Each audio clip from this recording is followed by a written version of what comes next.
शिरोळ तालुक्यात क्रोकोडाईल पार्कचा महत्त्वाकांक्षी प्रस्ताव सुरक्षितता आणि पर्यटनाला नवे बळ।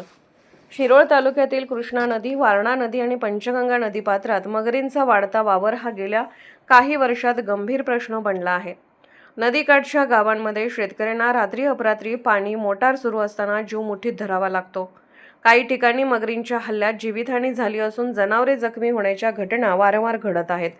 या पार्श्वभूमीवर आमदार राजेंद्र पाटील यड्रावकर यांनी जयसिंगपूर येथे क्रोकोडाईल पार्क उभारण्याचा महत्त्वाकांक्षी प्रस्ताव मांडला आहे।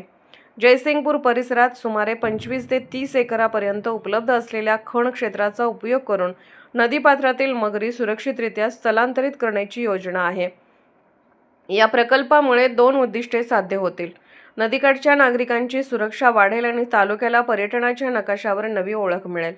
नियोजित पार्कमध्ये सुरक्षित कुंपण, निरीक्षण मनोरे, मार्गदर्शक सुविधा आणि माहिती केंद्र उभारण्याचा आराखडा तयार करण्यात येणार आहे। या निर्णयामागे केवळ वन्यजीव व्यवस्थापनाचा हेतू नसून संकटाला संधी बनवण्याचा व्यापक दृष्टिकोन आहे। वाढत्या मगर संख्येमुळे निर्माण झालेल्या भीतीचे रूपांतर नियोजित पर्यटन प्रकल्पात करून स्थानिक अर्थव्यवस्थेला चालना देण्याचा विचार पुढे आला आहे।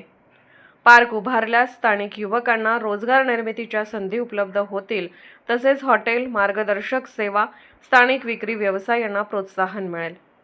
पालकमंत्री प्रकाश आंबेडकर यांनीही या उपक्रमाला सकारात्मक प्रतिसाद देत आवश्यक निधी उपलब्ध करून देणार असल्याचे सांगितले आहे।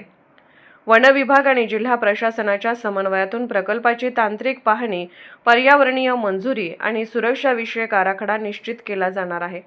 शिरोळ तालुका धार्मिक आणि पर्यटन स्थळामुळे आधीच ओळखला जातो। प्रस्तावित क्रोकोडाईल पार्कमुळे या ओळखीला नवा आयाम मिळू शकतो। नागरिकांच्या सुरक्षिततेसह पर्यावरणपूरक पर्यटनाची सांगड घालणारा हा प्रकल्प यशस्वी झाल्यास तो राज्यातील एक आदर्श मॉडेल ठरू शकतो। आता प्रशासनाच्या गतिमान निर्णय प्रक्रियेवर आणि सर्व संबंधित विभागांच्या सहकार्यावर हा महत्त्वाकांक्षी उपक्रमाचे भवितव्य अवलंबून आहे। SK news, Suresh Kamble.